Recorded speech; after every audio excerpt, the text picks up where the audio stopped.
There's no place like home, kaya pag may time, uuwi tayo sa ating bayang Kinagisnan.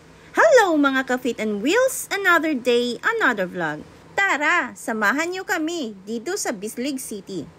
Ang Bislig ay isang third-class component city sa probinsya ng Surigao del Sur.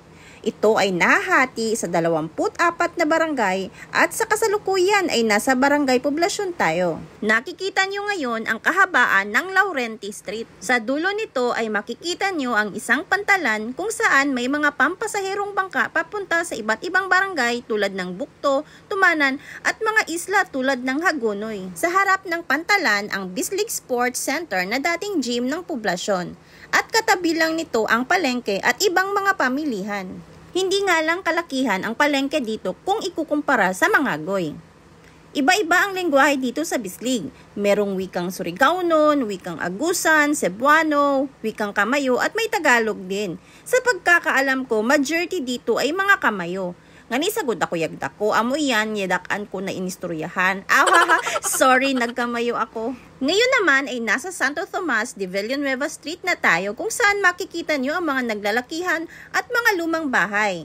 At dito din makikita ang barangay hall ng poblasyon. Ang gusaling ito ay dating munisipyo ng bayan. Katabi lang nito ang Santo Tomas de Villanueva Parish. Ngayon naman ay nasa Montero Street na tayo. At dito nakatayo ang bagong gym ng bayan na tinawag na Bislig City Cultural and Sports Center. At katabi lang nito ang ibang government buildings. Ngayon naman, ating pupuntahan ang nag-iisang high school dito sa poblasyon kung saan kami nag-aral dati. And welcome to Bislig City National High School, my alma mater. Ang laki na ng improvement ng school, ang dami ng gusali, galing! Ngayon naman ay nakikita niyo ang tinatayong bagong City Hall ng lungsod. Sa likod lang nito ang City Hall at ibang legislative buildings ng lungsod.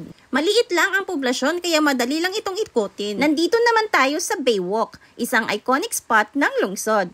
Karamihan ng mga motoristang bumibisita sa Surigao del Sur ay humihinto saglit dito para mag-relax dahil sa magandang tanawin at preskong hangin. Walang bayad tumambay dito ha, at may ihaw-ihaw pagsapit ng gabi kung gusto nyong tumambay at kumain dito sa Baywalk. Ang pangunahing industriya sa Bislig ay agrikultura.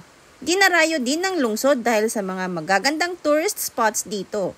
Isang Tinoyan Falls sa mga popular na destinasyon ng turista dito sa Surigao del Sur.